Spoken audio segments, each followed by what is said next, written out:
2021 Astro Tarot forecast. I'm using a new deck, the Tarot del Toro, and this is by Guillermo del Toro and Tomas Hijo. It's dark and I love it. It's beautiful and kind of reminds me of the Dia de los Muertos vibe. But let's see, this is what the back looks like. You can let me know what you think of it. Let's see what is here for you, Pisces. Happy solar return to you, Piscean babies who are born in March. Please watch your sun sign, your rising, and your moon sign for a full dose of the cosmos for the month. And I will draw some cards at the end that come through for Pisces. So, how is everybody? It's definitely been a full year of change.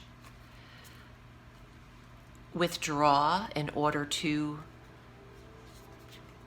provide and express yourself in the ways you feel most comfortable in this last year.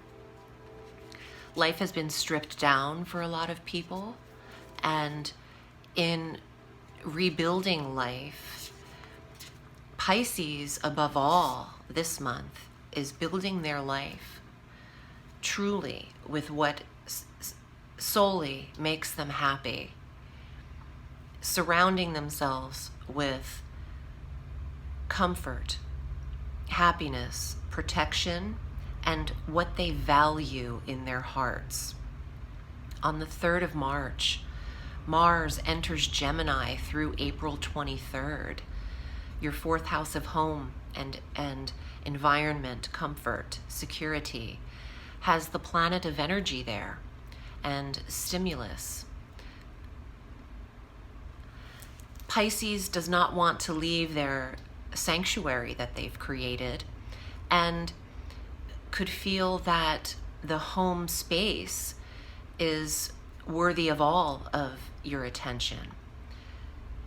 Rebuilding certain parts of your home, reorganizing, reconstructing, and deconstructing. Mars in this sector could see you building onto certain areas or creating space for certain needs or desires, which is Mars. The 13th of March contains your new moon, Pisces. 23 degrees of Pisces on the 13th, conjunct your ruling planet, Neptune, in your 1st house.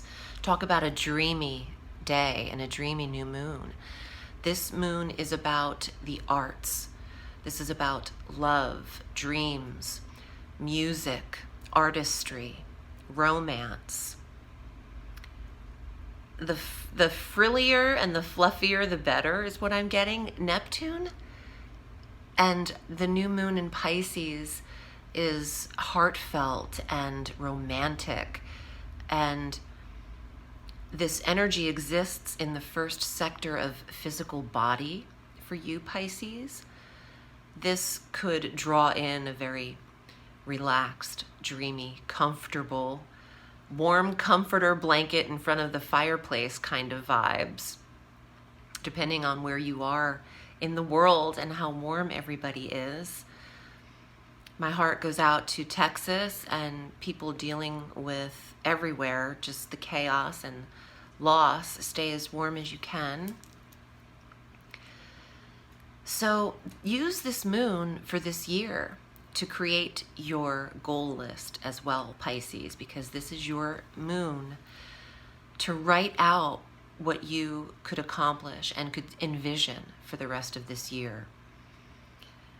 It's a strong manifestation time for you, and Mercury 2 days later enters your sector on the 15th, enters Pisces through April 3rd, helping you to communicate your best, express yourself to others. There's a very compassionate energy to these placements. And sentimental. Pisces is feeling a bit like a sentimental mush ball, a little romantic, heartfelt nugget. And take this time to let people know how you feel. The sun enters Aries on the 20th, like he does every year, and it is the vernal equinox in our northern hemisphere, and happy autumnal equinox in the southern hemisphere. But when the sun enters Aries, Pisces, that stimulates your money sector and your confidence, your self-value, self-worth, and the actual income. The following day, Venus enters Aries as well in this second house. So the sun and Venus working together, two prosperity planets, and massive energy with the sun there, the life force in the money sector. Your focus is what you are generating. And in March, you might have more of an attraction, because Venus is here, to your earnings. Maybe the desire to earn more and put in the effort to get that. If you are looking for work or the right fit in position for you, having Venus and the sun conjunct in your money sector suggests the right job, something that you would really enjoy doing. You're attracted to it. You put your heart and love into it. And loving what you do helps to generate that wealth even more so. The full moon on the 28th of March exists at 8 degrees of Libra in your 8th sector of sex and intimacy. There's an awareness here for Pisces. This is also another shared resources sector, a money sector. There could be closure in a way of earning that's more corporate, and you take a more independent and personal way of earning, sole proprietor, or some form of passive income generated that you control. This full moon also illuminates your area of intimacy and sex and sexuality. So there is your own personal, private awareness there at the end of the month. Let's see what's here in the tarot for you. And if you'd like a private reading, Pisces, I have a new booking system that I'm very excited about. You can now see my calendar and my availability at audreyalison.com. You just go to the Book a Reading tab and enter your time zone, and my calendar pops up. You can select the reading length that you'd like and see what days are available, and you can book right there. So here are your cards, Pisces. First card out for March. Justice. This is the card of Libra in the tarot, and we have our full moon in Libra on the 28th. Justice is about your fair share, your balance, your fair, what's due, redemption. And if you have any legal settlements pending, this month brings closure to pending legalities. And that full moon in the 8th house could see that happen too. Also with property holds and real estate negotiations. The end of March is where you'll see those come to their closure as opposed to the beginning. The Hierophant, another major arcana card. This is the card of therapy and healing, wisdom, ritual, spiritual commitment, and learning, therapeutic treatments. Some of you might be required by the court, wow, to get treatment, get help.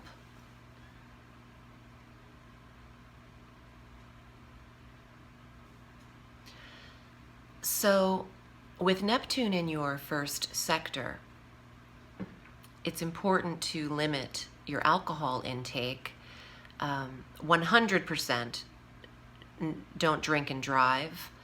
And I'm getting a message about alcohol consumption around that new moon in Pisces with Neptune. That is not the day to have even one drink and drive anywhere. Just don't do it. Also, chemically, I'm getting like this whole dreamy vibe. vibe. Chemically, you are more susceptible to becoming more easily under the influence or drunk, is the message I'm getting, with this conjunction, the moon and Neptune in the sector of the 12th house of addiction and habit. And with these here, I got a whole message with Justice and the Hierophant.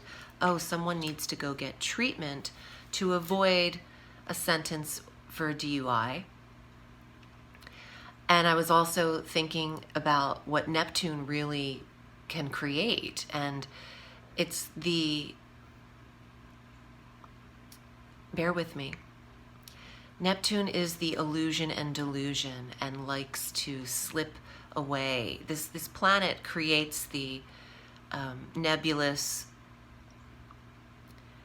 tendency to not participate in life and to drink sorrows away. There's a word that I'm trying to get, but I can't think of it right now. It'll come to me before the end of this, I'm sure. You're just more prone to get inebriated. Escapism. Thank you. Escapism.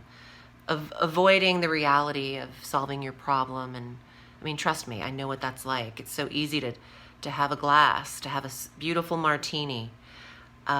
There's something to this placement in transit, though, that this isn't the month to think you'll wash it all away, wash it all down. You'll have some work to do. And it might even be your own thought to do that, to take care of self. And the Ace of Coins, a new source of health and wealth, new work, a new gig. And that came up in your astrology when the Sun and Venus are conjunct in the second sector. You could increase your worth and you could find a position that's more aligned to fit you. And wow, Hermit, you have major arcana cards. It's okay to retreat and handle your personal commitments and self-ritual.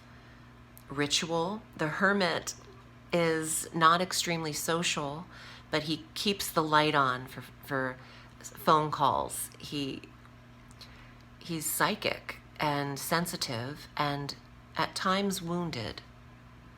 You have cards, the Hierophant and the Hermit are similar in their spiritual undertones, similar in healing. And Pisces, you have that capability just due to your sign. You are a healing influence in this life path. I hope this was helpful to you. And if you'd like a private reading, I'm at audreyalison.com. Check out my calendar and book a sesh. Remember, Pisces, the sky is limitless, so reach for the stars.